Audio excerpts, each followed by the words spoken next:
హేమంత్ సోరెన్ హవాలా కేసులో ఏంటది? ఫ్రిడ్జ్ టీవీ బిల్లులంట. ఈడీ సాక్ష్యాలుగా ఫ్రిడ్జ్ టీవీ బిల్లులు ఏంటి అంటే, జార్ఖండ్ మాజీ ముఖ్యమంత్రి హేమంత్ సోరెన్ 31 కోట్ల రూపాయల విలువ చేసే 8.86 ఎకరాల భూమిని అక్రమంగా సేకరించారన్న అభియోగాలకు మద్దతు చేకూర్చే సాక్ష్యాలుగా రిఫ్రిజిరేటర్, స్మార్ట్ టీవీల బిల్లులను అంటే వాటి ఇన్వాయిస్లను ఈడీ ఉపయోగించింది.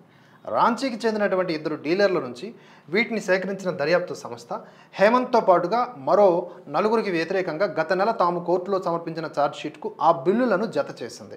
రాంచీలోని పిఎంఎల్ఏ ప్రత్యేక న్యాయస్థానం జడ్జి రాజీవ్ రంజన్ ఈ మేరకు ప్రాసిక్యూషన్ ఫిర్యాదును ఈ నెల 4న స్వీకరించారు.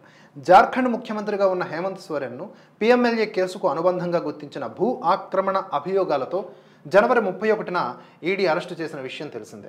అరెస్టుకు ముందు సీఎంగా రాజీనామా చేసినటువంటి హేమంత్ ప్రస్తుతం రాంచీలోని హోట్వర్ ప్రాంత బిర్సా ముండా జైలులో జ్యుడిషియల్ కస్టడీలో ఉన్నారు. ఈడీ కథనం మేరకు ఈ 2 బిల్లులు ఏవైతే ఉన్నాయో సంతోష్ ముండా అనే వ్యక్తి కుటుంబ సభ్యుల పేరిట కొనుగోలు చేసినట్లుగా ఉన్నాయి. తాను గత 15 ఏళ్లుగా హేమంత్ సోరెన్ భూమికి అంటే ఈ 8.86 ఎకరాల భూమికి సంరక్షకుడిగా ఉన్నట్లుగా సంతోష్ ముండా ఇదివరకే ఈడీకి వాంగ్మూలం ఇచ్చాడంట. ఆ భూమితో తనకు ఎలాంటి సంబంధం లేదన్న హేమంత్ వాదన వాస్తవం కాదని నిరూపించేందుకు ఈడీ సంతోష్ వాంగ్మూలాన్ని ఆధారంగా చూపించింది.